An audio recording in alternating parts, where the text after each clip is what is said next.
Siendo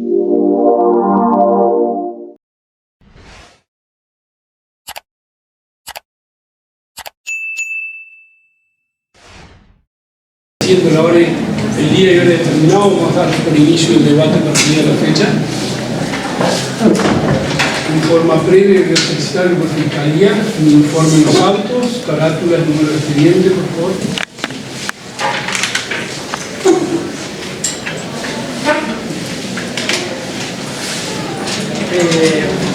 La causa está calculada. Thriller sobre estrago culposo, seguido de muerte y lesiones gravísimas, cursado ilegalmente, legajo número 3312/22.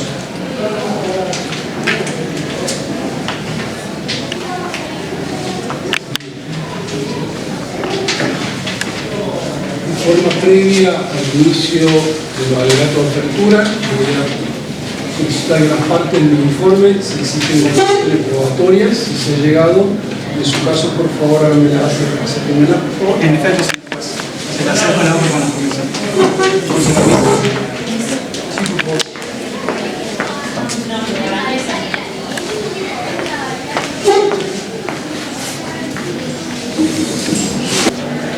Mi nombre es Maximiliano Barra Casina, y de la fecha de la juez.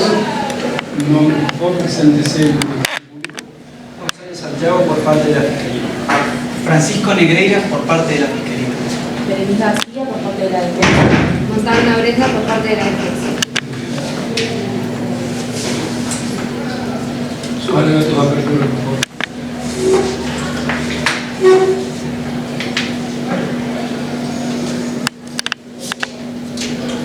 Buenas tardes, señor juez, compañero fiscal, señoras defensores. Una bomba de tiempo. Señor juez, una bomba de tiempo es justamente lo que era el taller de carpintería de la unidad penitenciaria de Santa Mónica, en donde se inició un incendio el cual acabó con la vida de 2 internas de la unidad y a la tercera la dejó gravemente herida. Un incendio que ocurrió a raíz de los incumplimientos de los deberes de su director, el diputado de aquí, Carlos Alberto Fischler, vulnerando el artículo 18 de la Constitución Nacional y los artículos 18 y 25 de la Ley de Servicios Penitenciarios de San Miguel de Tucumán. Para relatar el hecho, primero debemos remontarnos hacia el día 7 de febrero del año 2022. En la unidad penitenciaria de Santa Mónica, ciudad de San Luis de Tucumán, San Miguel de Tucumán, provincia de Tucumán. El incendio se originó en el taller de carpintería de la unidad penitenciaria y dejó como consecuencia 2 víctimas fatales, ya que las internas Cecilia Pena y María José Sequeira perdieron la vida en el mismo.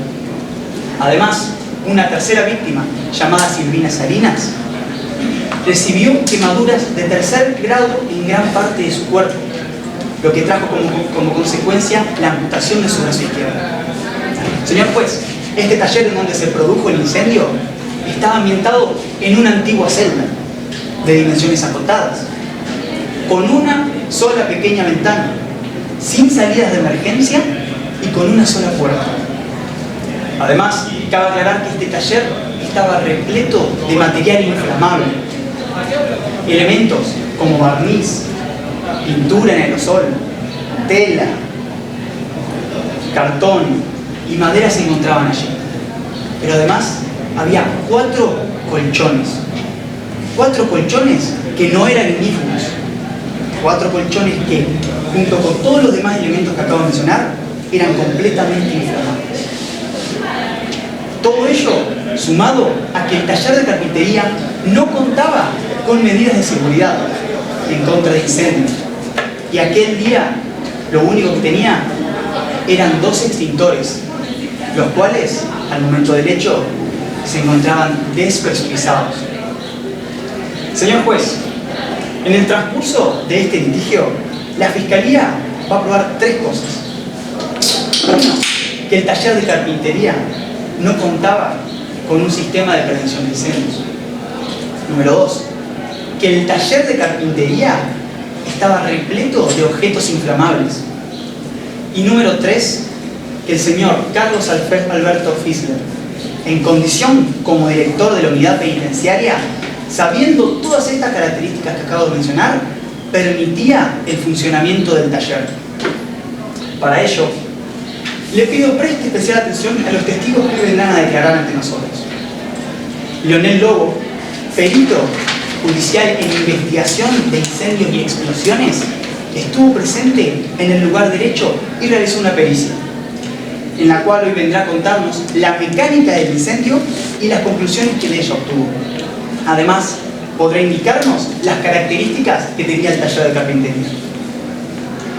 El doctor Walter Ward, médico forense, quien realizó informes toxicológicos y autopsias a partir de los cadáveres de las víctimas: Cecilia Pena, de 22 años, y María José Siqueira, de 27 años. En base a ellos, vendrá acá a contarnos las conclusiones que obtuvo de dichas pericias y con ello podrá especificarnos de manera clara cuáles fueron la causa de sus muertes. Finalmente, el señor Marcos Gómez, un empleado del servicio penitenciario, el cual estuvo presente el día del hecho, podrá venir a contarnos y a indicarnos las características que tenía este taller de carpintería. Señor juez, es por todo lo expuesto que al final de este litigio va a quedar completamente acreditado que el señor Carlos Alberto Fischler, director de la unidad penitenciaria Santa Mónica, incurrió en los delitos de estrago culposo seguido de muerte, contemplado en el artículo 189 del Código Penal, en concurso ideal con lesiones gravísimas culposas, tipificado en el artículo 94 del Código Penal Nacional. Y al final del litigio solicitaremos que se lo condene por ello. Muchas gracias. Señor juez, a esta defensa le llama la atención que la Fiscalía sostenga que el incendio que se produjo en el taller de carpintería inició por una falta en el deber de cuidado del señor Carlos Alberto Fischler, quien se desempeñaba en el momento del hecho como director de la penitenciaría Santa Mónica.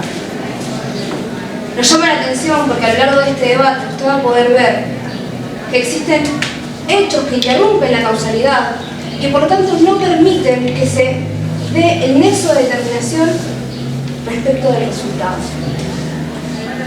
También sostenemos desde esta defensa que el incendio en el taller de carpintería no fue un incendio accidental, sino que existen indicios de un incendio intencional. Señor juez, usted va a poder ver que la penitenciaría de Santa Mónica cumplía con lo que establece la ley 24.660 de ejecución penal nacional. ¿Cómo vamos a probar esto? En primer lugar, voy a escuchar a Fernando Kierkegaard, quien es encargado del mantenimiento de la penitenciaría, quien además se encontraba el día del hecho en la penitenciaría. En segundo lugar, voy a escuchar a Giovanina Darmenia, una trabajadora social que no solo estaba ahí el 17 de febrero, sino que además va a dar cuenta del trabajo de reinserción social que lleva adelante. Por último, va a poder escuchar a Marina Cáceres, interna del penal, quien compartía pabellón con las víctimas, que además va a dar cuenta de cómo funcionó la guardia en el momento del hecho. Señor juez, le vamos a pedir que durante todo el debate tenga en cuenta el principio de confianza que impera en estos casos. Y siempre tenga en mente la siguiente pregunta: ¿cómo se produjo? Desde esta defensa nos duele el hecho ocurrido. Sin embargo, sostenemos que el señor Carlos Alberto Fischler, con su actuar, no podría haber producido el incendio. Tampoco lo podría haber evitado. Y por eso, finalizado el debate, le vamos a solicitar un veredicto de no culpabilidad. Muchas gracias. Señor Polito, señor juez, señora defensora. Dígame, ¿cuál es su nombre? ¿A qué se dedica? Soy perito judicial, encargado de la parte de investigación de incendios y explosión. ¿Hace cuántos años? Hace aproximadamente 10 años. ¿Qué estudió para este puesto? Realicé diferentes tipos de estudios en el exterior. Tengo un magisterio de investigación de incendios, también tengo una diplomatura de investigación forense de incendios, soy ingeniero y también tengo un máster de investigación de incendios forestales. ¿Cuánta experiencia realiza aproximadamente en un mes? Y alrededor de 5 o 6 experiencias. ¿Qué se encontraba usted haciendo el día 7 de febrero del año 2022? En ese momento me encontraba en mi casa, fue alrededor de las 6 de la tarde, cuando recibo un llamado de la unidad penitenciaria de Santa Mónica, la cual solicitaba mi servicio, es decir, realizaba un servicio. ¿Qué hizo usted cuando recibe el llamado? Y por mis propios medios, me acuerdo ese día que recurrí al lugar del hecho y empecé a realizar mi tarea. ¿A dónde se dirigió? Me dirigí a la unidad penitenciaria, precisamente al taller de carpintería. ¿Dónde está ubicada esta unidad penitenciaria? En la ciudad de San Miguel, ¿Qué provincia? Tucumán. ¿Cómo se ingresa al taller de carpintería? Para ingresar precisamente al lugar, al taller, hay una sola puerta, pero hay dos alas, una izquierda y otra derecha. Entonces, ¿cuántas salidas de emergencia tiene el taller de carpintería? Una sola salida de emergencia. ¿Cuántas entradas y salidas de aire hay en el lugar? La puerta únicamente. ¿De qué está hecha la puerta? Barrotes. ¿Qué fue la primera diligencia que llevó a cabo una vez que llegó a cabo? Y la inspección ocular, en la cual se constató diferentes tipos de elementos. ¿Qué observó? Y los elementos típicos de un taller, por ejemplo, restos de madera, aerosoles, ¿qué más? Colchones. En la puerta se divisó 4 colchones, colillas de cigarrillo, pintura, latas de pintura, aerosoles con té vacío. Muy bien. Usted mencionó qué espacio tenía el taller. Y las medidas aproximadas de las celdas, las que tienen como una celda. No sabría decir en este momento la dimensión, pero es de una celda. ¿Para cuántas personas aproximadamente? Y en una celda caben 2 personas, 2 instantes. Y usted mencionó un colchón. ¿Qué características tenía este colchón, este resto de colchones? Y estaban fabricados en material poliuretano, es así el material cuando está compuesto. ¿Y de qué composición química es el poliuretano? Y la composición química en este momento no podrían decirlo así como lo pregunto, pero si es propenso al calor, se dirá que se convierte en ceniza. Una vez que se convierte en ceniza, ¿cómo impacta el humo con respecto a los altamente tóxico. Si descríbeme, por favor, ¿me podría describir los restos de colchón? ¿Qué hizo con los restos de colchón en el lugar? Sí, como mi tarea remite, juntar todo y expresarlo como prueba.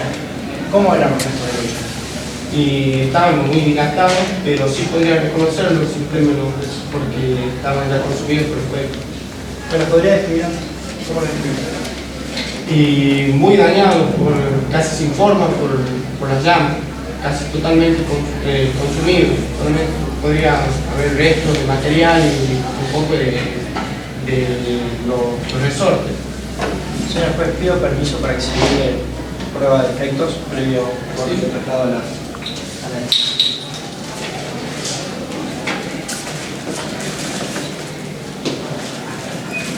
¿Qué es lo que tengo ahora? Esos son los restos de colchón que yo recogí en lugar de ¿Cómo lo reconoce? por mi firma.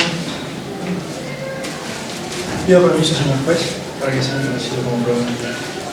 Usted mencionó aerosoles.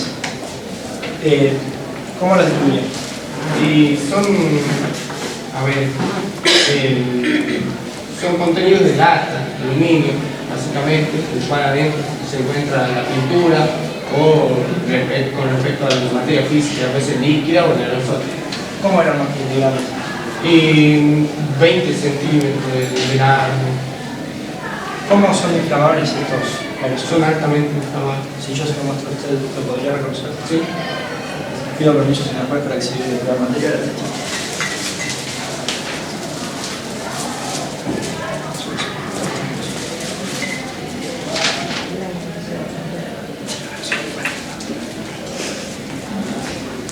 ¿Qué es esto que tengo acá?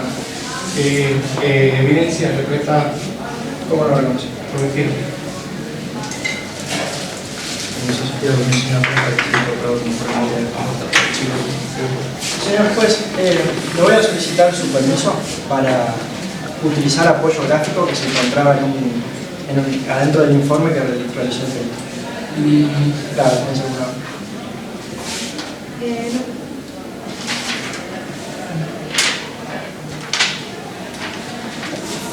¿Dónde le queda más cómodo, señor juez?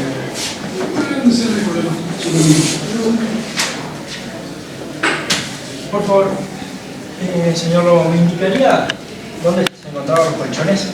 Sí, precisamente en la parte inferior del ala derecha, a la par de la puerta. Están identificados con la letra C y al ser 4 le colocamos un número. 1, 2, 3 y 4. ¿Y dónde estaba la única puerta de ingreso al taller? Acá. Muy bien. ¿A qué hora se inició el incendio? Aproximadamente puede decir de 7 a 7:40. De 7 a 7:40.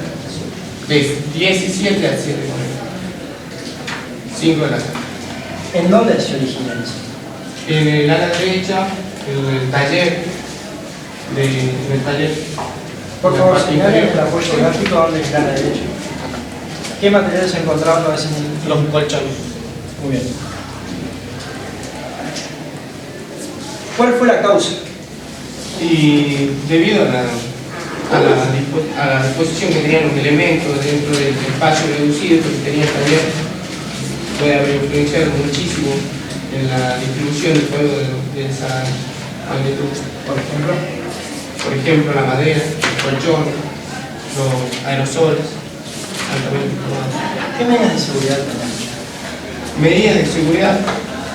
En el ala izquierda, la pared de la izquierda, contaba con 2 matafuegos. ¿En dónde se encontraban los matafuegos? ¿Piso, en el suelo, en dónde? En la pared, colgado en la pared. ¿Cómo era el estado de estos matafuegos? En el momento de la pericia se constata que esos matafuegos no tenían contenido para poder extinguir el fuego. ¿Por qué llega así? ¿Por qué arriba ustedes este resultado? Por el resultado de la pericia. Y como conclusión, ¿cuál sería? ¿Quién apagó el fuego? Lo importante es decir que en el momento que nosotros llegamos recibimos un llamado de los bomberos diciendo que el fuego ya estaba controlado por parte de ellos. Y antes de los bomberos, ¿qué hizo el servicio de emergencia? Objeción. Pregunta ¿A qué hora se apaga el fuego aproximadamente? En el momento que llega, en el momento que asisten los bomberos. ¿Qué va a apagar? Los bomberos.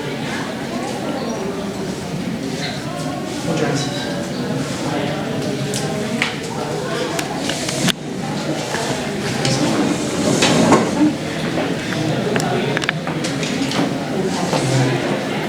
Para que se produzca un incendio es necesario 3 elementos, ¿verdad? Uno de estos elementos es el combustible. Justamente el combustible es el que da una rápida propagación del fuego. Sí. Y uno de estos combustibles puede ser el alcohol. Y sin uno de estos elementos no existiría incendio. Había restos de colillas de cigarrillos. Pero en un incendio en general, Sí. me dijo que se requieren 3 elementos. Si falta alguno de estos elementos, ¿existiría incendio? Sí, por eso. ¿Podría existir incendio sin alguno de los 3 elementos que requieren los incendios? Objeción, ya respondió a la pregunta.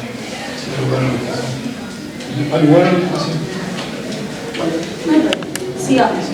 Usted cuando realiza una pericia, puede ser que encuentre la presencia de combustibles. Sí.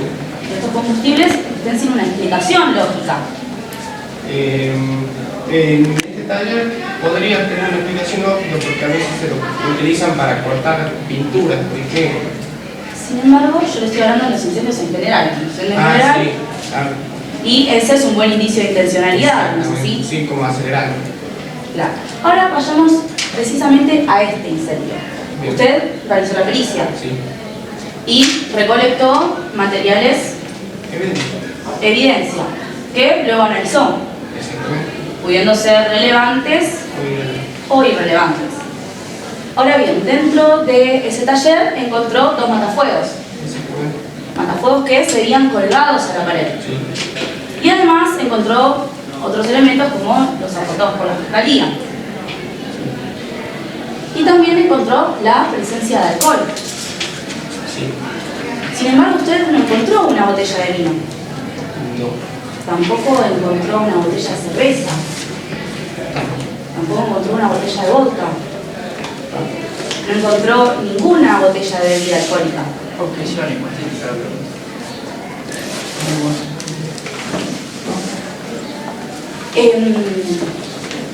Usted encontró otros materiales combustibles dentro del taller.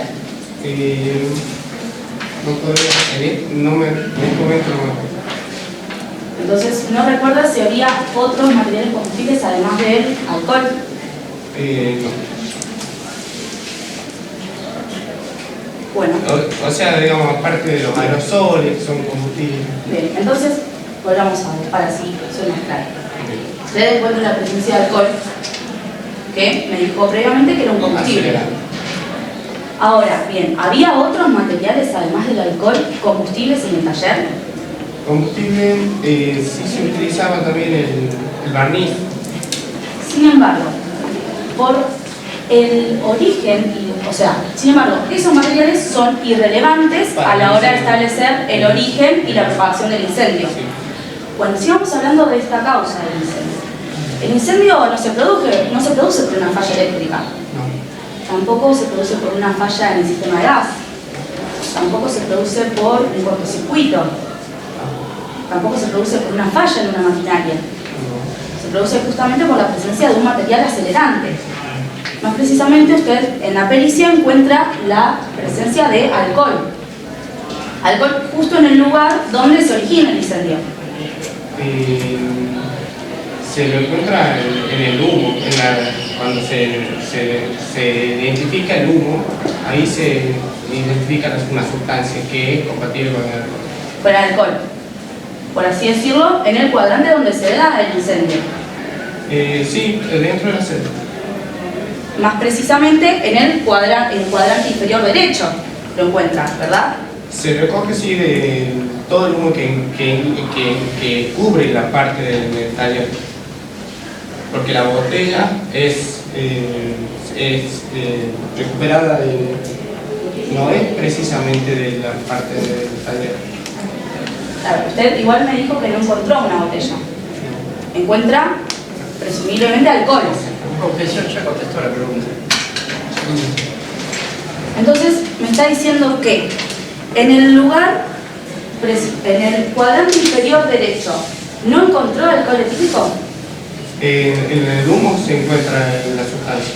Entonces el cuadrante inferior derecho encuentra alcohol. Muchas gracias, no me Así. Buenas tardes. ¿Cómo se llama usted? Walter Cuart, ¿Qué edad tiene? 37 años. ¿Qué estudia usted? Soy médico forense. ¿Tiene alguna especialización? Soy forense. ¿En dónde trabaja? En el cuerpo forense judicial. ¿Hace cuánto usted trabaja ahí? 13 años. Aproximadamente, de manera semanal o mensual. ¿Cuántas pericias hace? Aproximadamente de 3 y 4 mensuales. Muy bien. ¿Qué diligencias realizó usted para este caso? Realizo una autopsia y un informe toxicológico para el ¿A partir de qué le realizó? Disculpe. una autopsia y un informe toxicológico. ¿A partir de qué? A partir de que hice el examen A partir de que hizo el toxicológico del examen. humor. A partir de los exámenes toxicológicos. ¿Usted los realizó sobre qué? Sobre las 2 víctimas, que son María José Sequeira y Cecilia Pérez. Perfecto. En el informe toxicológico específico de Cecilia Pena, ¿usted qué método usó? Humor vítrico. Y el método que se utilizó fue cromatografía gaseosa con detección de ionización en llama y extracción de espacio de cabeza. ¿Y a qué conclusión usted llegó a partir de este método? Que Cecilia Pena tenía 1.5 gramos de alcohol. Y de manera coloquial, ¿qué significaría esto? De que la víctima había consumido alcohol antes de que se produjera el incendio. Pasando al informe toxicológico sobre María José Sequeira.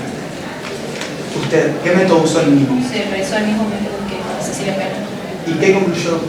de que también tenía 1.12 gramos de litros de alcohol etílico. O sea que había consumido alcohol etílico antes de que ocurriera. Ahora pasemos a las autopsias. En las autopsias, usted específicamente, en la autopsia a Cecilia Pena, ¿qué fue lo que hizo La usted? autopsia, realizándole el informe externo e interno del cuerpo. En el informe externo del cuerpo, Sí. ¿qué pudo usted observar? De que más o menos pesaba 35 kilos aproximadamente por la reducción de las partes blandas, de que la piel la tenía envilecida justamente por el mismo incendio, y después le pasamos a hacer el informe interno que le habían provocado quemaduras en la tráquea, la faringe y la laringe justamente por inhalación del humo. Y mediante estos exámenes, ¿a qué conclusión llegó? Al que tenía una necropsia tisular justamente por la misma inhalación que tenía. ¿Y qué sería eso? ¿Qué significaría? Que inhaló el humo y que por eso murió.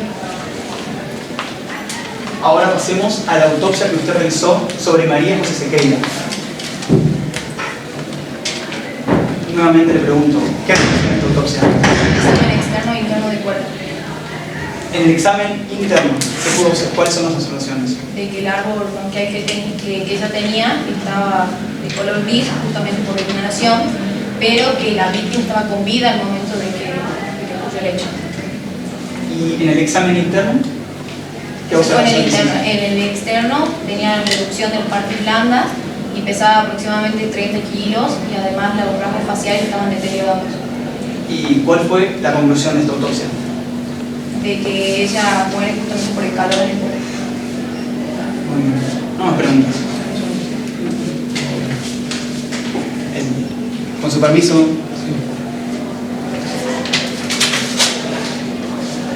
Ministerio Público, Pedro Rojas, salón de interrogatorio.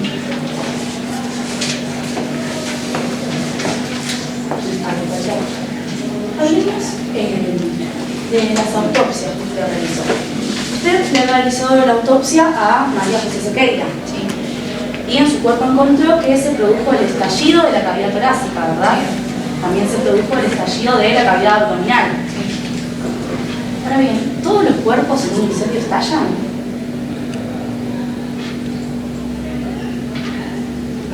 No sabía contestar. Usted encontró otro cuerpo ahí, el de Cecilia Pena. No, ella no era el que- Ya no estalló, o sea que no todos los cuerpos en un incendio estallan. Ahora bien, por su experticia sabrá que existen dos razones por las cuales un cuerpo estalla. La primera razón es porque ese cuerpo estuvo sometido al calor durante mucho tiempo, ¿verdad? Objeción, señor juez. La pregunta es irrelevante. Ella ya explicó las causas de la muerte. No considero pertinente voy a continuar y continúo con el señor. Entonces, una de las razones, justamente por la que un cuerpo estalla, es porque estuvo sometido al fuego durante mucho tiempo, ¿verdad? Y la otra razón por la cual el cuerpo estalla es porque fue foco del incendio, ¿verdad? Bueno, pasemos ahora a hablar sobre las autopsias en general. Para realizar el estudio de un cuerpo se requieren de diferentes análisis, ¿no es así? Justamente para poder arribar a datos más certeros. Usted está ligando en vez de preguntar. Usted con varios análisis llega a datos más certeros. Uno de los análisis que podría hacer, por ejemplo, sería un análisis de sangre, ¿no es así? Objeción, señor juez. Es irrelevante lo que está preguntando. No es- Nuevamente. Podría... Doy la palabra. Es relevante porque estamos hablando sobre la tarea que realizó ella en el cuerpo y por eso queremos llegar a una conclusión completa de lo que se hizo y lo que debería hacerse. Así que, por favor, si me permitiría, dentro de Da lugar a la oposición, continúe el trabajo. dentro de los posibles análisis que se puede hacer dentro de un cuerpo es el análisis de sangre, que lo que podría obtener, entre otras cosas, sería las sustancias que tenía ese cuerpo. También podría hacerse un análisis de orina, analizando la vejiga, Ah, sí. o bien el análisis de humor vítreo. Usted en este caso realizó humor vítreo y lo hizo sobre cuerpos deshidratados, ¿no es así? ¿Usted realizó un análisis de sangre para constatar ese resultado? ¿Usted realizó un análisis de orina para constatar ese resultado? Bueno, vayamos ahora a hablar un poco más de este análisis que usted hace sobre el humor vítreo. Usted realiza este análisis y descubre la presencia de alcohol etílico. Esto quiere decir que el cuerpo absorbió alcohol etílico. Entendemos que absorber es que ese alcohol etílico ingresa de alguna forma dentro del organismo. Objeción, señor juez. El testigo ya respondió esto en el examen directo. Sin embargo, ¿puedo hablar? Estamos analizando sobre este examen particular. Él habló de cómo se hizo, pero yo estoy yendo a otro lado con esta pregunta. Y es por eso que se le dice. Continúe con la interrogación. Usted encuentra la presencia de alcohol etílico y, como le estaba diciendo, esta absorción es porque de alguna forma el alcohol etílico ingresa en el cuerpo. Pero usted en su examen toxicológico no puso la forma en la que ese alcohol etílico ingresó en el cuerpo. No, porque en el humor vítreo ingresa cuando la persona consume el alcohol. El alcohol. Sin embargo, usted no puso en su examen toxicológico la forma en la que ingresó. No lo puso. Muchas gracias. No me preguntes. ¿Cómo se llama? Marco Gómez. ¿Qué es el- Soy oficial en la parte administrativa de la penitenciaria de Santa Mónica. ¿Hace cuántos años? Yo no lo pude escuchar. Hay un poco problema de sordera mía. Repítame cuáles son sus funciones que hace. Soy oficial en la parte administrativa de la penitenciaria de Santa Mónica. Gracias. ¿Hace cuántos años? Hace 6 años. Habla un poco más fuerte, por favor. Hace 6 años. ¿Cuánto dura la carrera oficial? 4 años. ¿Qué se encontraba usted haciendo el día 7 de febrero del año 2022? Estaba realizando una tarea administrativa y me llegó un mensaje de Sofía Juárez, ¿Qué decía Sofía Suárez? ¿Qué decía el mensaje de Sofía que Suárez? había dejado 3 internas en el taller de carpintería. ¿Cómo era ese taller de carpintería? Era un lugar bastante peligroso y ¿Por qué? seguro, porque no tenía las condiciones necesarias para un taller ofenso. ¿Quiénes sabían esto? ¿Quiénes sabían de la condición del taller?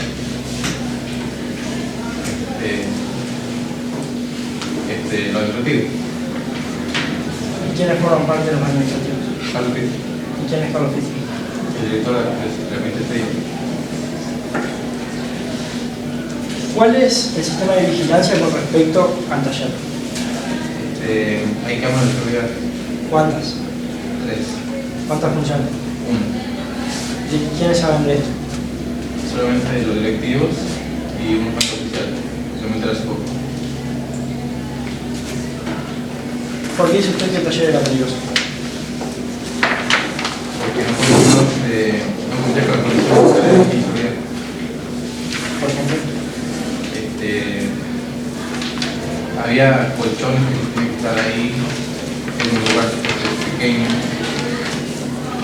¿cuántas veces usted le menciona las falencias del sistema de seguridad y cuántas veces lo a quién?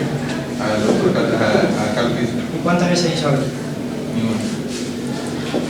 Muchas gracias, señor juez.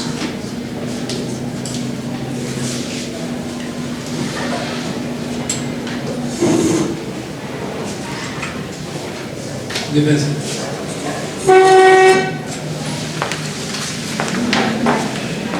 Buenas tardes, Marcos. Usted mencionó hace un rato que el día del incendio recibe un mensaje, ¿no es así? Un mensaje de Sofía Suárez, ¿verdad? Así es. Este mensaje le llega alrededor de las 17:30 horas, ¿no es cierto? En él decía que había dejado 3 internas en el taller de carpintería, ¿no es cierto? Sí. Y una interna en el baño. ¿Le indicó que había alguien cuidando a esas internas? No. ¿Le dijo que iba a ir alguien a reemplazar su puesto? Concreción, no es la materia del señor. Estoy preguntando sobre la que Sofía Suárez le informó. Al lugar, sigue continuando, no al lugar. ¿Le informó que iba a ir algún otro oficial a cubrir el puesto que ya dejaba? No. Cuando usted se entera del incendio, ¿va al taller? Sí. Salgo del pasillo y veo que hay bombers en el pasillo y me entero que hay un incendio en el taller. Cuando usted se entera del incendio, ¿va al taller? No recuerdo. Usted dice que no recuerda. Usted declaró previamente, ¿no es así? Sí, es. ¿Recuerda haber dicho toda la verdad, ¿no es cierto? ¿Firmó esa declaración? Sí. Señor juez, le voy a pedir permiso para introducir la declaración aquí de la tercera parte del memoria. ¿Quiere leer la parte pertinente? Sí, que sí.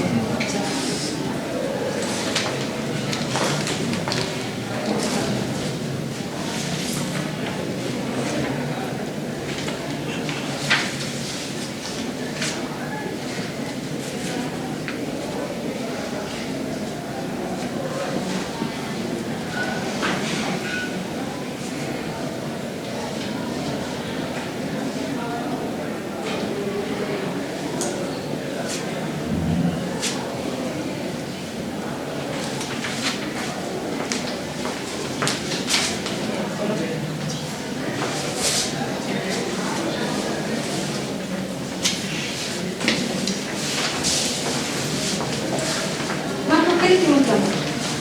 El acta que tengo. ¿Cómo la reconoce? ¿Cómo? ¿Cómo la reconoce? Por mi jefe. Permiso para sacar.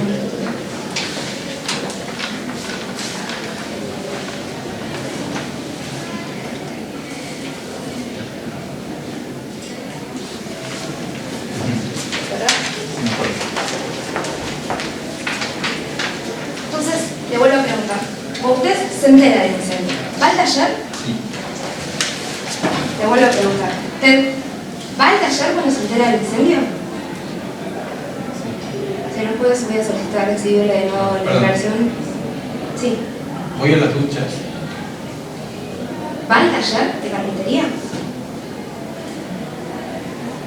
No. Usted va a la ducha, ¿verdad? Porque se acuerdan que Sofía había dejado una interna ahí, ¿no es cierto? Cuando entra, no había nadie, ¿verdad? Es decir, que no encuentra la interna. Luego de eso usted se va, ¿no es cierto? Sí, es. No la encuentra y se va. Gracias, no tengo más preguntas. Buenas tardes, Fernando. ¿Podría presentarse después? Claro que sí, mi nombre es Fernando Kirchner. ¿A qué se dedica? Soy encargado de limpieza y mantenimiento de la penal Santa Mónica. ¿Hace cuántos años que se dedica a esto? Desde hace ya 20 años que trabajo ahí, inicié con el cargo más bajo y poco a poco fui ascendiendo hasta conseguir un cargo pues, alto para mí. ¿Cómo realiza usted sus tareas? Las realizo en conjunto con mis trabajadores, mi equipo de trabajo. ¿Cómo está conformado este equipo de trabajo? Son 4 hombres y 4 mujeres. Al ser usted el encargado, ¿cómo reparte esas tareas? Me encargo de repartir las tareas dependiendo de cada persona. En lo que yo veo que es mejor, me enfoco a delegarle ese tipo de tareas y actividades ¿Por qué lo hace de esta forma? para generar un mejor funcionamiento del profesional.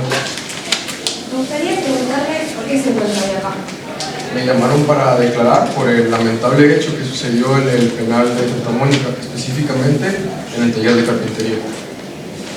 ¿Cómo era este taller? Era un taller muy pequeño, realmente no era un taller, era una celda de carpintería adaptada para ser un taller. ¿Quién tenía acceso a este taller? Tenían acceso tanto los guardacárceles como las maestranzas, incluido yo, pues jefe de mantenimiento. ¿Qué cosas tenía dentro de este taller? Dentro del taller se encontraban todas las herramientas de trabajo, como las herramientas eléctricas, así también había materiales como las maderas, las pinturas, y también había ahí algunos colchones, eran 4 colchones específicamente. daba mantenimiento, ¿cómo se mantenía este taller? De mi parte siempre se encontraba limpio, lo mantenía en buenas condiciones junto a mi equipo de trabajo, pero por parte de las internas también lo mantenían en muy buenas condiciones. A ellas les gustaba mucho estar dentro del taller. Usted me mencionó recién que dentro del taller había unos colchones. ¿Por qué se encontraban ahí? Pues mire, cuando ya no había espacio dentro del depósito del penal Santa Mónica, lo que hacíamos era llevarlos al taller justamente porque no había espacio y ahí había un poco, entonces ahí los metíamos. ¿Cuántos colchones eran? Eran 4. ¿Me podría decir exactamente en qué lugar los dejó? Claro, estaban justo detrás de la puerta de entrada, ahí los dejé. Usted me mencionó recién que era algo que hacía. ¿Quién toma la decisión de que estos colchones vayan ahí? Realmente, pues yo como jefe, como encargado de mantenimiento y de limpieza, era yo quien me encargaba de dejarlos justamente ahí. Muchas gracias, no tengo más preguntas. Buenas tardes. Buenas tardes. ¿Usted cruzó adelante del taller el día de los hechos, correcto? Sí, ahí estaba. ¿Y había un taladro? Sí, ¿Unas friadoras? también. ¿Una cepilladora de banco? Sí, ¿Barniz? varios. ¿Había tachos de pintura? Sí, ¿Aerosoles de pintura? sí, también. ¿Había rollos de tela, correcto? Sí, También había maderas desparramadas a lo largo de todo el taller, ¿correcto? en el piso. ¿Y fue usted quien llevó los cuatro colchones al taller, correcto? Sí, es lo que acabo de decir. Y los dejó apilados al lado de la puerta. Sí, también lo acabo de decir. Y las condiciones del taller de carpintería no eran las óptimas, ¿correcto? Funcionaba, digamos que funcionaba. Funcionaba. Muy bien. ¿Podría decirnos su nombre completo? Sí, mi nombre es Giovanina Jiménez. ¿A qué se dedica? Soy trabajadora social. ¿Hace cuánto? Tengo alrededor de 10 años desarrollando ¿Dónde trabaja? en el penal de San Miguel.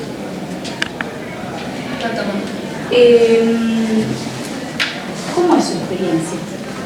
Es una experiencia bastante vasta, siempre desde que me gradué en la licenciatura he estado en cursos, me he desempeñado en diversas instituciones y en el penal ya tengo alrededor de 10 años y siempre he estado trabajando en cuanto a la reinserción de las internas del mismo. ¿Por qué está acá? Porque yo trabajé con Ceci y con María José referente a su proceso de reinserción. Mencionó a Ceci y María José. ¿Cómo las conocí?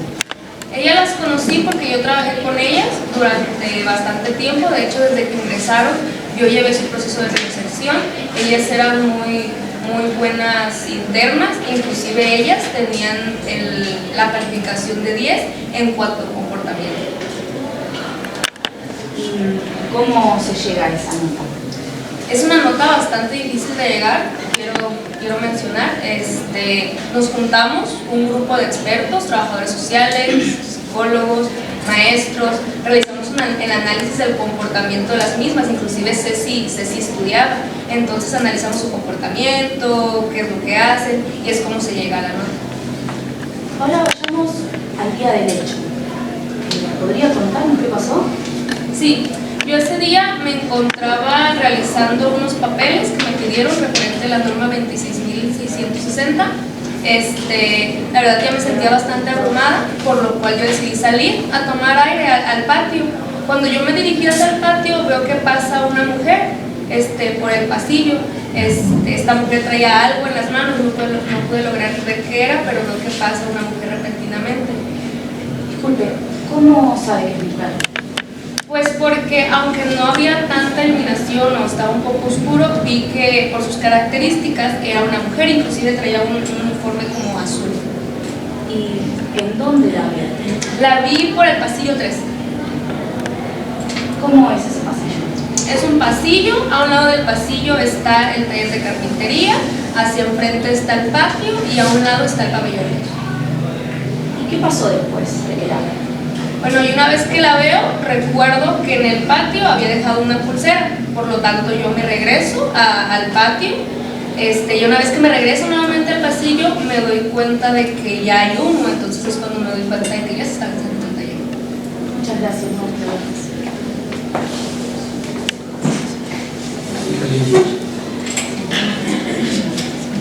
Buenas tardes, María. Bueno, usted nos acaba de contar que caminando hacia el ala sur por el pasillo, vio a la mujer que es una mujer. Así es. La vio con un traje azul, según menciona. Sí. Pero usted no la vio la cara. Nos dijo que no la podría reconocer. ¿Y qué no? No obstante, no podía identificarla a esa mujer. ¿Con quién es? No, solamente una mujer. Muy bien. Además, tampoco usted pudo ver claramente que tenía esa mujer en la mano. No, solamente vi que traía por la mano. Solo algo. Sí. Y en efecto, el pasillo estaba oscuro y la claridad que había afuera fue justamente lo que le dificultó poder ver. Sí, pero vi que era una mujer. Además de eso, usted habría salido a caminar porque le dolía la cabeza Sí, me dolió bastante. y se había quitado los lentes. Sí. No más preguntas. Bueno, ¿ya presentaste? Sí, mi nombre es Malena Castillo. ¿Por qué se encuentra vieja, Mariana? Me encuentro aquí porque yo conocía a Cecilia, a José María Sequera y a Silvina Salinas porque eran pues compañeras mías en el penal. ¿Qué significa que eran compañeras suyas en el penal? Que estábamos en el mismo penal, teníamos un trato, no éramos amigas como tal, pero sí teníamos un trato cordial. Usted mencionó lo que sucedió en la penitenciaria. ¿Qué fue lo que pasó? Ese día nosotros nos encontrábamos en el patio, yo me encontraba en el patio cuando nos mandan llamar que ingresáramos a los pabellones. Era obvio que ya olía humo y era obvio que ya se estaba quemando algo. ¿Por qué era obvio que se estaba quemando algo? Porque además de que olía humo, ahí siempre se paran a fumar, entonces era obvio que ahí ya se estaba encendiendo algo. Usted dice que les hacen entrar a los pabellones. ¿Qué sucede luego? Una vez que nos hacen entrar a los pabellones, nosotros quisimos ayudar, en lo personal yo quise ayudar a las internas a sacarlas, sin embargo no se nos permitieron, además que las puertas se encontraban cerradas. ¿Quién no se lo permitió? No nos lo permitió un oficial llamado Gómez. ¿Podría describir cómo fue la situación que usted menciona? Sí, nosotros pedimos ayudar a las internas que se encontraban en el taller, sin embargo no nos dejaron, ya había gritos por parte de Gómez, las internas ya se estaban tranquilizando y las puertas estaban cerradas. Muchas gracias, no tengo más preguntas.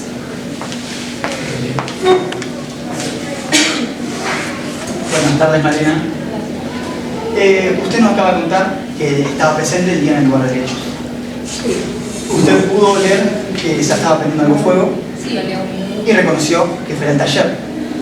Sí, Usted supuso que era ahí porque ahí siempre se ponen a fumar, siempre. como acaba de decir. Y además de esto, usted dispuso, al momento de enterarse, a ir a ayudar al taller, a las internas. Sí, yo quisiera ayudarlas. Pero los guardias no la dejaron ir, No. alegando a que los que iban a intervenir eran los bomberos. Sí. Listo, no más preguntas. Una bomba de tiempo. Eso era el taller de carpintería. Ha quedado completamente acreditado a lo largo de este juicio que el día 7 de febrero del año 2022, en la unidad penitenciaria Santa Mónica de la provincia de Tucumán, se produjo un incendio que trajo como consecuencia 2 víctimas fatales, la interna Cecilia Pena y María José Sequeira. Y a raíz del contacto con el fuego le produjo a una tercera víctima quemaduras en tercer grado que le produjeron la amputación de un brazo, de uno de los brazos, convención probatoria. Este incendio se produjo a raíz de la negligencia e inobservancia de los reglamentos y deberes a su cargo del señor director Carlos Alberto Gil. Omitió el deber de cuidado que le impone primero su posición de garante al ser autoridad máxima de la unidad penitenciaria y lo que le indica el artículo 18 del servicio penitenciario de la provincia de Tucumán, que le otorga primero que se cumpla toda la ley con todas las medidas de seguridad correspondientes y el deber de vigilancia, seguridad y control de los servicios. violó el artículo 18 de la Constitución Nacional, que las cárceles deben ser sanas, limpias y no para castigo de los condenados que se encuentran en el lugar. Señor juez, ha quedado acreditado que el día 7 de febrero se produjo un incendio en el taller de carpintería de la Unidad Santa María. Y como lo escuchó a lo largo del juicio, este taller funcionaba en una antigua celda de reducido espacio, le dijo Kiersopau, un testigo de la defensa. Lo escuchó nombrar el propio testigo de la defensa todos los materiales que había en el lugar, como también lo mencionó Lobo. Había barniz, pintura en tachos, en aerosoles, son estas. También había rollos de tela, madera desparramada a lo largo del taller en el suelo.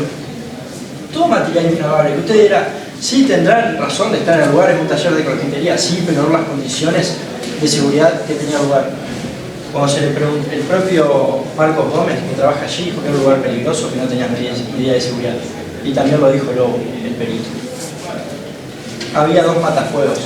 Los 2 matafuegos que había en el lugar estaban ahí, en la parte izquierda, acá. Estaban descargados, estaban vacíos, no estaban aptos para el funcionamiento. Esa era la seguridad que le ofrecía Fischler a sus internos. Y miren este peculiar detalle. Había 4 colchones completamente tóxicos e inflamables que no tenían razón de estar en el lugar. Y lo dijo Kiersopau, lo llevó él, y esto se hacía siempre en la unidad penitenciaria, porque en los demás depósitos no había lugar. Qué buen control que ejercía Fischler en la unidad penitenciaria, las subdependientes. Cada una hacía lo que quería. Acá estaban los colchones, C1, C2, C3, C4, como dijo Lobo, al lado de la puerta. Ahí se vigiló el incendio. Esto lo acreditamos principalmente con el perito Leonel Lobo, perito judicial en incendios y explosiones, que cuenta con un máster en seguridad de prevención de incendios, ingeniero, quien fue al lugar del hecho, hizo la inspección ocular y nos trajo claridad a lo que todos escuchamos hoy. ¿Qué dijo Lobo? Aparte de ello, que el fuego los apagaron los bomberos. El fuego se apagó cuando llegaron los bomberos. La policía, el servicio penitenciario, que estaba en el lugar, no hizo nada. La dejó prenderse el fuego. ¿A quién está a cargo un plan de acción de contingencia del señor Carlos Alberto Fischler? ¿Qué hizo? Nada. Ese era el control que tenía Fischler en la penitenciaría, la seguridad que ofrecía. Mire, son convenciones probatorias que usted acaba de leer. Alberto Fischler impartió 2 directivas internas.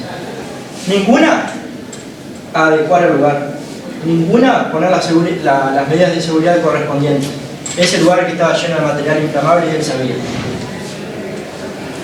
2. La primera, en caso de conmoción o riesgo, que se la lleven a sus pabellones. La segunda, 5 días antes del hecho, en una creciente ola de violencia en su unidad penitenciaria, así se comportaban los internos en el penal de Suárez, ese era el control que tenía, resguardarlas bien en sus pabellones, mantenerlas encerradas. Ahí lo dicen las convenciones probatorias, señor juez.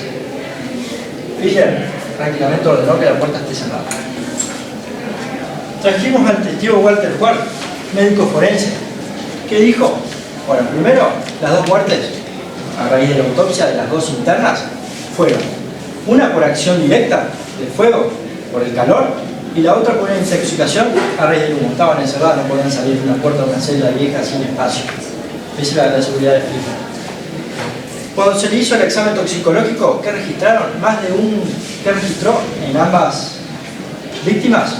Más de 1 mililitro por litro de alcohol en sangre, de alcohol etílico. Eso quiere decir que estaban ingirieron alcohol. Ese es el control de las que ejercía Fischler sobre sus internas. Y recuerda, señor juez, que también se encontraron cigarrillos en el lugar, que se la dejaba fumar también. Las dejó encerradas, hacían lo que querían, los guardias no controlaban. Preste especial atención, señor juez, a que el señor Marcos Fischler, como lo dijo Carlos Fischler, el director, como lo dijo Marcos Gómez, sabía, reiteradas veces se le hicieron insistencias de que ese taller era peligroso. ¿Cuántas veces lo adecuó? Nunca hizo nada. Se le informaron también de las cámaras de seguridad, que de las 3 andaba una. ¿Cuántas veces lo arregló? Ninguna. Pabellón 3 donde se encontraba el taller. El incendio, señor juez, se produjo a raíz de la negligencia e inobservancia de los reglamentos y deberes a cargo del señor Carlos Alberto Fischer, quien desde el 2015, convención probatoria, se encontraba, ostentaba el cargo de director de esta unidad penitenciaria. Y ello lo colocaba en una posición de garante, sumado a lo que le impone el artículo 18 de la Ley de Servicio Penitenciario Tucumán, la Ley 4611, el deber de que se cumplan toda la ley con todas las medidas de seguridad que corresponden y que particularmente la de director, controlar y verificar el correcto funcionamiento de los servicios y vigilancia, lo hizo. Y a raíz de estas omisiones incrementó el peligro a una afectación a la integridad física y de la vida de toda aquel que estuviera dentro del taller. Del taller en un primer punto, como que usted escuchó, cada uno allá adentro hacía lo que querían y las cámaras andaban. Este peligro lo realizó, incrementó a raíz de sus omisiones. No llevó a cabo el deber de cuidado que le impone su posición de garante. No omitió llevar a cabo un accionar para adecuar el taller con las medidas de seguridad que corresponden. Nunca hizo nada, matafuegos descargados, vacío, no funcionaba, no había nada. Evitó que el resultado se produzca. Que con el taller tener unas condiciones de seguridad mínimas, el resultado no se hubiera provocado, o no hubiera alcanzado la extensión lesiva que provocó. Y como le dijo Marcos Gómez, trabaja en el lugar, y era él, muchas veces se me sintió que era peligroso. Nunca hizo nada. Este era el control, señor juez, que tenía el señor Carlos Alberto Fischer. 4 colchones apilados completamente inflamables en el taller de carpintería. Esto es lo que quedó de los 4 colchones, mire la magnitud del incendio. Amaba la puerta. Y esto lo hacían siempre, como le dijo Gerson, todos los dependientes, porque los depósitos estaban llenos. Ese era el control que tenía. Y la defensa, en un afán por confundirlo quizás o desviar la atención, planteó que el incendio fue adrede. ¿Con qué lo probó? No sé, no aportó contundencia a que dijo que el incendio fue adrede. Primero, Sofía Suárez, van por ella, no se la encontró culpable de los delitos de homicidio. En su caso hubiera sido agravado porque era un peligro común, por un abuso en su función como oficial pública, y eso sí hubiera cortado el nexo causal en primera instancia. Pero a Sofía Suárez se la condenó por el delito de abandono de personas seguido de muerte y graves daños. Y el delito de abandono de personas, señor juez, por función probatoria, la comisaria Sofía Suárez, ella hace cosas en materia juzgada, no se la puede juzgar dos veces por el mismo hecho. El delito de abandono de personas por parte del dependiente es un delito completamente compatible con la figura de incendio culposo por parte del principal. ¿Por qué? Porque sí, Suárez no actuó diligentemente, pero actuó sobre las bases de peligro que creó Carlos Alberto Fischer a raíz de sus graves y reiteradas omisiones. Ni siquiera matafuegos puso en el lugar que andaba. Y bueno, planteemos una hipótesis, a modo de hipótesis porque no fue probado. El incendio fue adrede, que fue por las internas, que fue Suárez. No puede ampararse Carlos Alberto Fischer ni al principio de confianza ni a la prohibición de regreso. ¿Por qué? Porque a raíz del cargo de director que él ostenta hace 7 años, es un deber secundario en el ámbito de protección a la norma que él evite los hechos tanto dolosos, culposos o accidentales, tanto de sus dependientes como de los internos. Y es por eso que esta causal tampoco eximiría de responsabilidad penal a Carlos Alberto Fischer. Pero eso no fue lo que pasó. Lo que pasó fue lo que probó la Fiscalía hoy, el día de hoy, que les fue relatado. Mantener encerradas a las internas en un taller de seguridad completamente sin ninguna medida de seguridad. Y que si hubiera estado adecuado, se pudieron haber evitado las muertes de Cecilia Pena, una joven con una conducta intachable, que se encontraba cursando una tecnicatura en turismo. También se pudo haber evitado la muerte de la joven María José Sequeira, también con que prácticamente a Silvina Salinas sí vivió, pero le arruinaron la vida. Está quemada entera y le falta un brazo. Y se encontraba cursando el periodo de confianza. Es por ello, señor juez, que esta Fiscalía ha dejado acreditado que El incendio se produjo a raíz de la negligencia y la observancia de los reglamentos y deberes a cargo del señor. Y que a él, al no estar amparado bajo ninguna causal de justificación, es responsable de los delitos de incendio estrago culposo, tipificado en el artículo 189, el agravante seguido de muerte, en el agravante del párrafo, tipificado en el artículo 189 de nuestro Código Penal, el concurso ideal del delito de lesiones gravísimas que se encuentra tipificado en el artículo 94 de nuestro Código Penal. Muchísimas gracias. Nos cuenta una pregunta. ¿Cómo se produjo el incendio? Y además le dijimos que íbamos a probar de que no correspondía atribuirle el delito que plantea la Fiscalía a Carlos Alberto Fisler. Pero todo esto, ¿por qué? Porque existen ciertos hechos, estos hechos, comisiones que plantea desde la Fiscalía, no corresponde imputárselo a él, no es su responsabilidad, o bien porque algunos son irrelevantes, otros porque fue culpa de un tercero, o bien otros porque están amparados en el principio de confianza. Pero además, también porque existen indicios de intencionalidad, es decir, que alguien quería provocar el incendio y generar ese resultado, la muerte de las internas. En primer lugar, les voy a explicar por qué no Fisler produjo el incendio y lo pudo haber evitado. Y todas estas conductas o omisiones que plantea desde la Fiscalía. En primer lugar, plantean que él permitía el funcionamiento del taller, que estaba en una antigua celda. Sin embargo, hablan de pequeña celda, pero Leonel Lobos no pudo decir la medida de la celda. Entonces, ¿qué relación tomamos para eso? Pero además, lo importante es que el penitenciario de Santa Mónica es un penitenciario federal y el encargado de velar por la salubridad y seguridad de los talleres en los servicios penitenciarios es la Dirección Nacional de Servicio Penitenciario en conjunto con el COPE. Ellos se encargan de velar por la salubridad y seguridad de los talleres de las unidades penitenciarias. Por otro lado, plantean que en el taller existían materiales combustibles.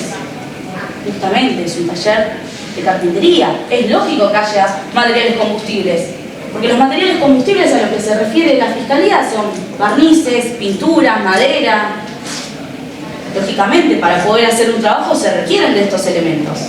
Pero aún así, escuchó acá a Leonel Lobos, perito de la Fiscalía, decir que todos los demás elementos combustibles, salvo el alcohol, eran irrelevantes a la hora de establecer el origen y la propagación del incendio. Por otro lado, plantean que hubo una omisión al deber de cuidado porque supuestamente las internas estaban tomando alcohol. Pero esto no lo pudieron probar. Escucharon a Giovanna Garmendia decir cómo era la conducta de estas internas, decir cómo era su comportamiento, conducta ejemplar 10, pero que además estaban a punto de obtener beneficios. Sería ilógico pensar que las internas estarían tomando alcohol arriesgando así el poder obtener estos beneficios. Por otro lado, Leonel Lobos nos dijo que no encontró ningún envase de bebida alcohólica dentro del taller. Y además, escucharon a Walter Ward, forense toxicológico, que él analizó el humor vitrio. Pero por un lado lo hizo sobre cuerpos deshidratados, sino que el humor vitrio se hace sobre el ojo, y el ojo, uno de sus componentes principales es el agua. Por lo que en estos casos puede estar contaminada esa muestra, y por eso se necesita de una muestra, análisis de sangre y de orina para constatar el resultado. Pero escucharon y escuchó que no lo hizo. Tampoco pudo establecer en su toxicológico la forma en la que ese cuerpo absorbió alcohol etílico. Sí, lógicamente, puede ser que haya sido por consumo, pero también puede absorberse por vía inhalatoria. La Fiscalía lo único que hace con esto es ensuciar el nombre de las fallecidas, sin tener pruebas de que ellas estuvieran consumiendo alcohol. Por otro lado, plantean que existían matafuegos descargados.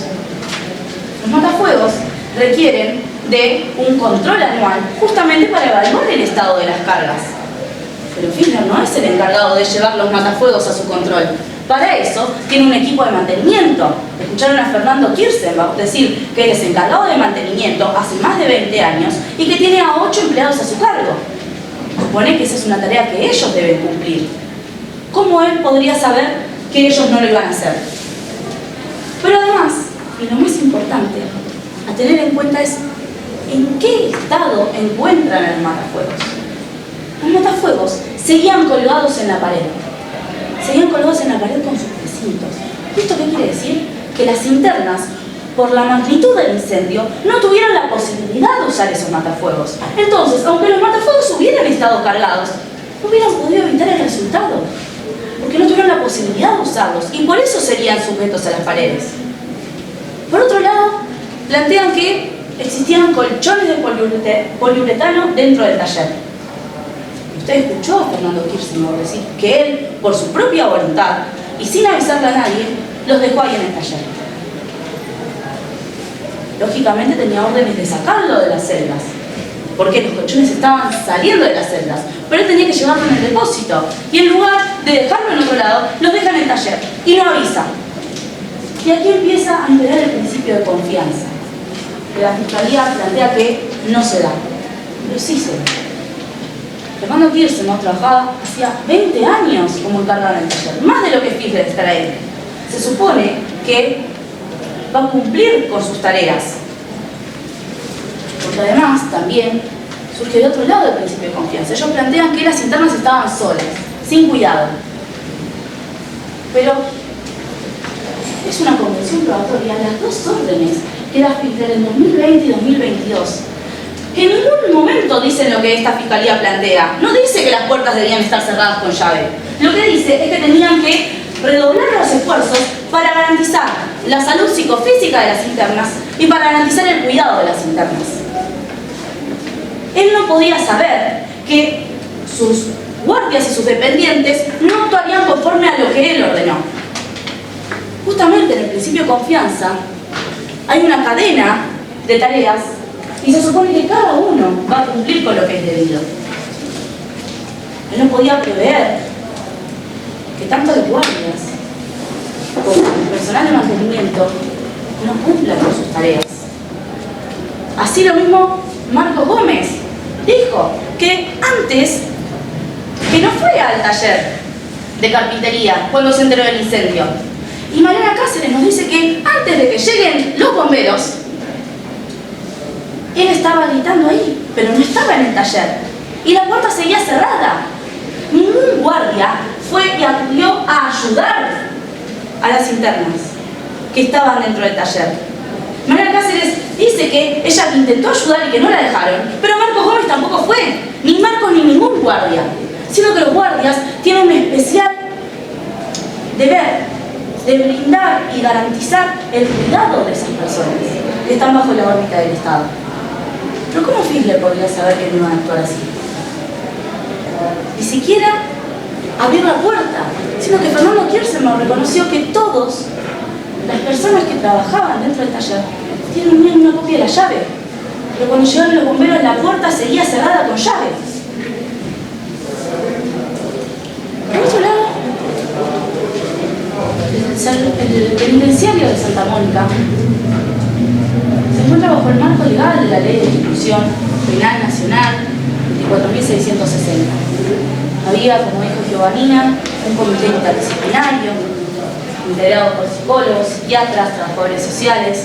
Tenían la posibilidad de estudiar, la posibilidad de trabajar. Kirstenbach nos dijo la importancia que tenía ese taller para las internas, que las hacía felices, que lo cuidaban todos. Por otro lado, tampoco corresponde imputarle a Fischler el producir el incendio, ni que él causó el incendio, porque existen indicios de incendio intencional. El primer indicio que tenemos nos lo dio Leonel López. Nos reconoció que en el taller de carpintería encuentra alcohol. Sin embargo, no encuentra ninguna botella de bebida alcohólica. Y nos dijo también que todos los materiales combustibles, como los que trajo esta Fiscalía de acá, fueron irrelevantes a la hora de establecer el origen y la propagación del incendio. ¿Por qué? Porque el incendio, como dijo, se produjo por un acelerante. acelerante alcohol, nos reconoció Leonel Lobos, que tampoco tenía razón de estar ahí. Justamente, alguien lo tiró. Y Leonel Lobos nos dijo, ¿qué pasa en un incendio cuando se encuentra un combustible que no encuentra explicación? Es un buen indicio de intencionalidad. Por otro lado, otro indicio de intencionalidad está en que las internas estaban solas. Los guardias debían cumplir turnos de 8 horas, por lo que Sofía Suárez, como nos dijo Marcos Gómez, 17:30 avisa que las internas estaban ahí, quedan solas. Pero él nos dijo, no asignó a nadie, tampoco le avisó que alguien, Sofía no le avisó que dejaba a alguien. Y de hecho, Sofía Suárez está condenada por un delito doloso de abandono de persona. Las internas estaban solas porque alguien quería garantizar ese resultado. Y es por eso también que la puerta estaba cerrada con llave. Que en ninguna orden que da Fiedler dice que la puerta debía estar cerrada con llave. Sin embargo, estaban ahí porque la persona que inició el incendio quería asegurar el resultado. Otro indicio de intencionalidad es que las cámaras no funcionaban y, como dijo Marco Gómez, lo sabían los guardias. Los guardias sabían que funcionaban las cámaras, dando un escenario perfecto para cometer un incendio. Y por otro lado, tenemos a Giovanina Garmendia, que nos dijo que antes de ver el humo, ve a pasar una mujer con algo en la mano. Todos estos son indicios de intencionalidad. ¿Por qué indicios? Porque esta fiscalía no hizo su trabajo de buscar cuál fue el origen del incendio. Existiendo todos estos indicios de que alguien provocó el incendio, no investigó. Hagamos un recuento de todo lo que hablé para ser más claros.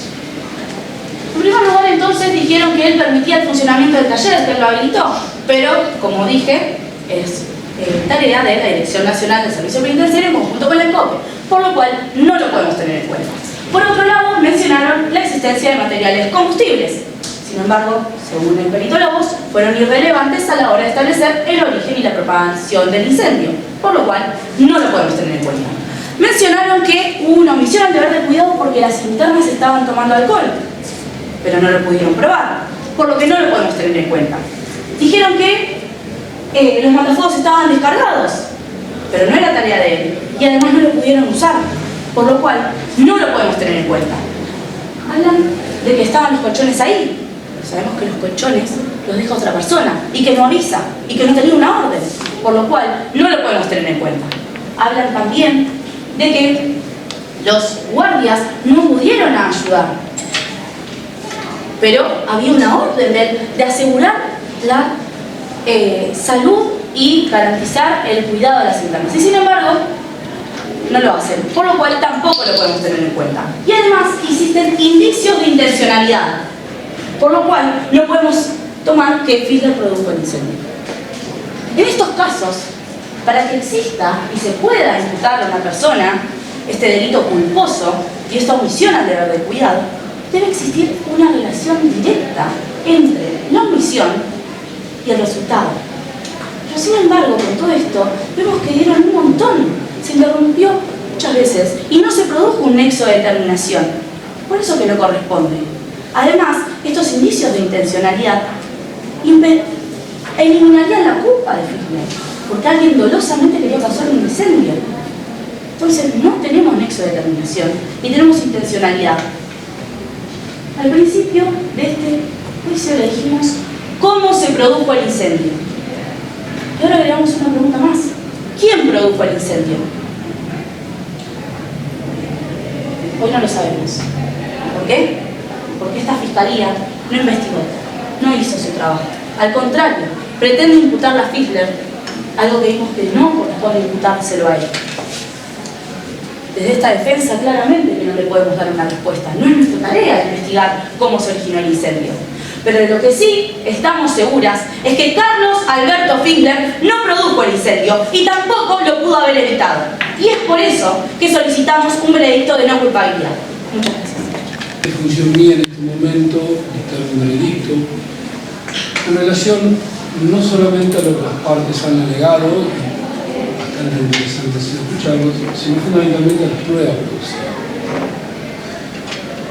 Analizando las pruebas, analizando lo que ustedes han escuchado, Hay elementos que se encuentran claramente probados, esto es el fallecimiento de 2 personas y las lesiones graves de una, que fallecieron producto de un incendio, una por quemadura directa y el otro por una humo. El lugar donde se produce el incendio, que era una celda que tenía una sola puerta de salida, una celda cual, según los propios testigos, se encontraba con 4 colchones y demás elementos de seguridad, que a palabras propias de Marcos Gómez, que era el oficial penitenciario, en más de una ocasión reconoció que no tenía las condiciones de seguridad necesarias y que había puesto en conocimiento de esto a lo que es el director del servicio penitenciario. Además, esto también uno analiza muchas cosas de la defensa, la cual me ha hecho pensar, y diría que demasiado. Fundamentalmente en los alegatos, cuando la defensa me habla de puertas cerradas, con llave, y yo no escuché ningún testigo hablar sobre las puertas estaban cerradas con llave. Tampoco escuché al encargado de seguridad decir que él había llevado los colchones sin ponerle conocimiento a nadie. Sí escuchó un reconocimiento que él era el encargado de llevar a los colchones, pero no había puesto conocimiento de estas situaciones. De la misma manera que lo que yo tengo por acreditado es que las personas fallecen produce un incendio, que ese incendio se ocasiona en el interior de una celda. No tengo los elementos de conducción necesarios para determinar si el incendio era intencional, por lo tanto de alguna manera cortarlo en su causal, por el comportamiento realizado por un tercero ajeno que podríamos implicarlo directamente. Pero sí lo que tengo un conocimiento claro y cierto es que el cargo del director del servicio penitenciario, dentro de su plan de funciones, es velar por la seguridad integral, la seguridad física y psicológica de las personas que se encuentran en ella local. Que esta persona tenía conocimiento de las condiciones en las cuales se estaba llevando a cabo las tareas dentro del taller, naciendo por lo tanto para él un deber objetivo de cuidado, un deber de cuidar a las personas que se encuentran bajo su cargo directo e inmediato, el cual noto que no ha cumplido. Lo que este deber de garantizar la integridad física fundamentalmente de estas 2 personas que fallecieron y la persona que fue gravemente lesionada no lo cumplió. No lo cumplió estando informado de la situación. Distinto sería el juego si lo que estaba ocurriendo él no tenía conocimiento o él suponía que se estaban realizando de otra manera distinta, tal cual dice la defensa cuando habla de lo que es la confianza, el delegar, el principio de confianza con terceros, donde el director, si hubiera tenido la confianza que los terceros estaban haciendo las cosas según las órdenes por él dadas, sería una forma de eludir su grado de responsabilidad. Pero lo cierto que en la presente causa, a mi entender, ha sido clara la declaración de Marcos Gómez. Marcos Gómez dijo claramente que él había informado al director de las condiciones en las cuales se estaban llevando a cabo el taller, de las pésimas condiciones de seguridad y seguridad del mismo, ante lo cual es que voy a considerar autor penalmente responsable al señor, pero el apellido me cuesta un poquito pronunciarlo, Carlos Alberto Fischer, por los delitos de estrago culposo agravado por la causa de la muerte en compulsividad de condiciones culposas, artículo 189, inciso 2, si no me equivoco, y 80, es las lesiones, 81 lesiones, si no me equivoco en este momento.